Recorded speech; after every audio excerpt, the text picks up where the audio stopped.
Hi students, today we're going to be talking about account balances and the terminology related to them.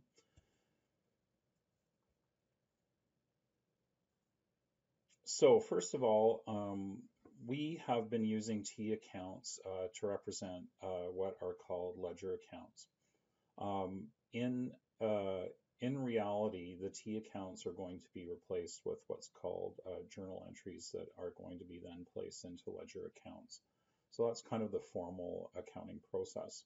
The T accounts and the ledger accounts have a lot of things in common. They have the name of the account written at the top. They have a dollar value or balance at the end of the account. And then we would also indicate on a T account or in a ledger whether it's a debit or a credit balance. What's really nice about the ledger accounts is, or the T accounts rather, is we can see all of the accounting together in one place. And it makes it easy to see the whole picture, whereas accounts in a ledger book are harder to relate to each other. So when we go to calculate the balance of a T account, several things are going to happen. First of all, we're going to record the beginning balance or the opening balance on the appropriate side of the T account. So for asset accounts on the left or debit side, or on the credit side for liability and owner's equity accounts. We're going to record each transaction. At the bottom, we're going to, when we're done all of those transactions, we're going to draw a ruled line beneath the last transactions. We will then add up all the debits and credits separately, so we have like a subtotal on each side. These are called pencil footings or pin totals. If this seems all a little bit hard to relate to, don't worry, we're going to look at a couple of exemplars in a minute. Then the last couple of steps then are to actually calculate the balance. And so what we do is we start on the side where the larger balance is. We subtract off the smaller value, and the answer we put below or beneath the larger amount that we started with. This final total we're going to circle as an indicator that it is our account balance. This is called the final or ending balance. So here's a couple of exemplars that we're looking at. So on this side we have a asset account, in this case cash. We see here that we have our opening balance where we would expect it to see on the debit side. Now you'll notice a couple of things about these transactions. So I don't have any blank lines. They're all kind of the top spaces are used as much as possible. The other thing you'll notice is these accounts, the transaction numbers are in order. They're in ascending order, so they're not mixed up in any way. We try to make sure that the stuff on the left side is right justified towards the middle, and the stuff on the right side is left justified towards the middle. This can be a little bit tricky in Excel, so especially if you use some formatting, you'll want to put the numbers on the right side. So that's fine as long as it's consistent. So here at the bottom then, so we have all these transactions. We're going to draw one ruled line across like this at the bottom of both columns. So we're not going to have one here and one here or anything like that. It's going to be a nice straight line across the end after the last transaction. We're then going to total up all of the debits, which in this case is 1850, all the credits, which is 1600, and then the difference we're going to put below the bigger of the two numbers. So no matter what's going on here, wherever the bigger number is, that's where the answer is going to go. Normally, we would circle that number as if we were doing this on paper. Again, if you want to do that using shapes in Excel or Sheets, that's fine. Or if you want to just highlight that cell with a yellow or some other highlighter, that's fine. Over here, on the other hand, we have a liability account. Sorry, that's a typo. It's supposed to be a liability and accounts payable. We'll have to fix that. Anyway, so it's an account payable. And so we have our opening balance here on the right side, on the credit side, where we would expect to see. Here's an example of somehow how this transaction, why we put in reference numbers. So if I was looking at this transaction here and I would want to find the other parts of the transaction connected to it, I could look at the other reference numbers, and lo and behold, there is a matching debit for $50 to go with my credit of $50 over here. So this is very important. A lot of people, when they see a blank side of a T account, they want to leave it blank. They put in their ruled line and they put it in blank. In order to get full marks or, to do the process fully with this, you need the line and then three numbers below the line. You need the two subtotals or pin totals, and then you need the account balance, and it needs to be properly circled. So exceptional balances, these occur when the final total is not on the side that we would expect to see it on, or on which we would expect to see it. So for example, in my cash account, we would normally expect to see or to have a positive balance of cash. We would expect to see more than zero.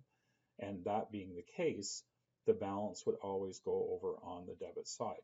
By the same token, unless an account payable was zero, we would expect that there would be a balance always on the credit side.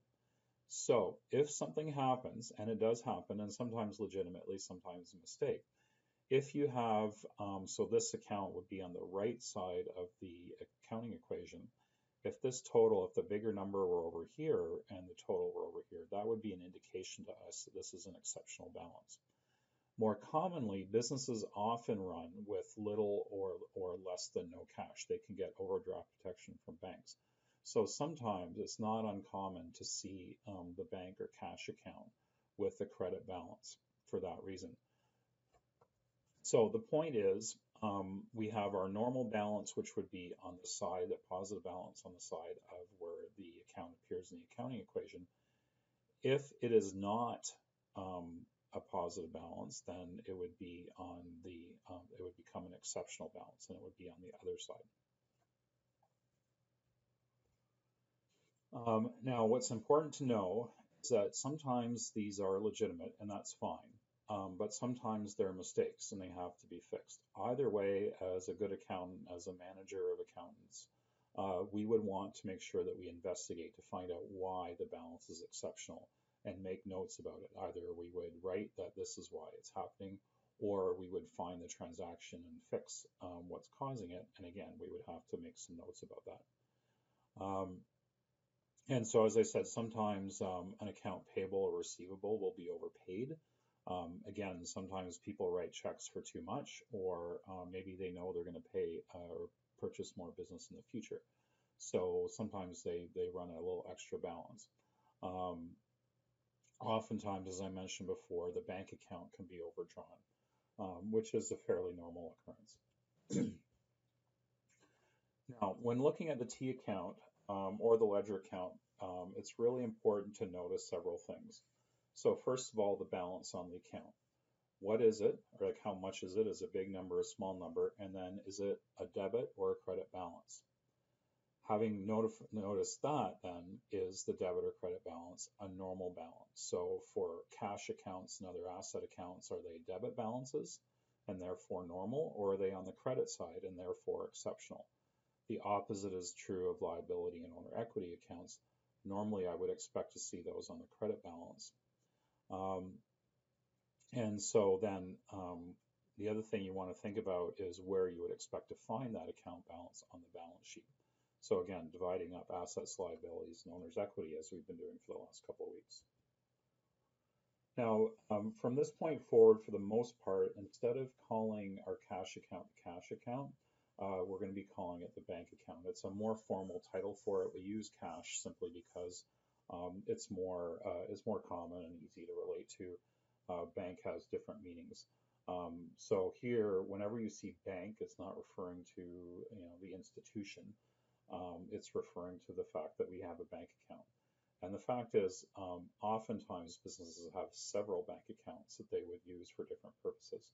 So they might have or cash accounts. So they might have one for paying for bills. They might have one for petty cash for buying small items for the office.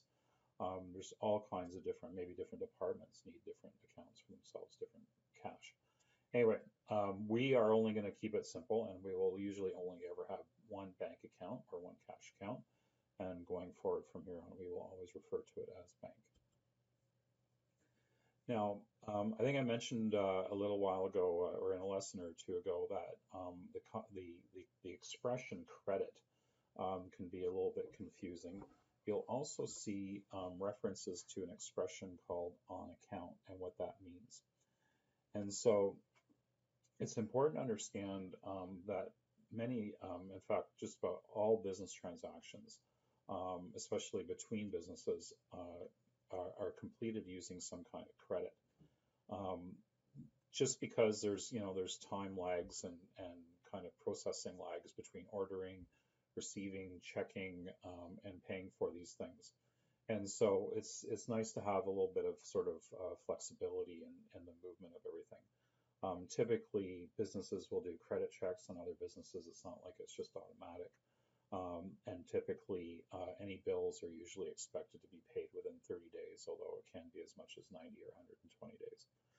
So what's important to see here, to understand, is that there are sort of four different ways that you may hear this expression used. You will hear that people are making a purchase on account, which means we are buying something on credit, so we're going to pay for it in the future and it becomes an account payable. We can make a sale on account, which is a credit sale, which means that we have a good customer that we are allowing them to take merchandise away and they're going to pay us in the future, which will be an account receivable.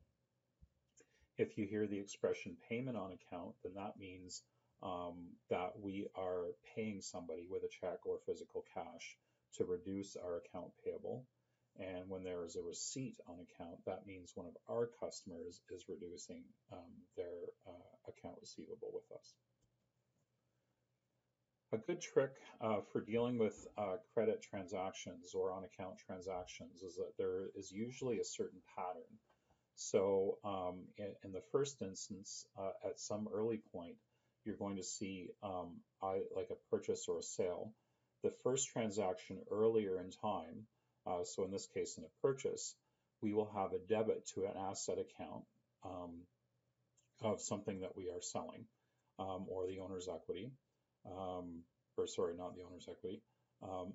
Sorry, this is something we're buying. So we are bringing something into the business like an asset. So we have more assets. So that's going to be a debit.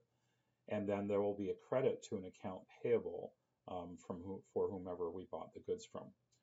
Then a few days later, or a few transactions later in your work, it's going to be followed by us paying our bill. And so what you're going to see then is a credit to the bank account at this point, and a reduction or a debit to the account payable.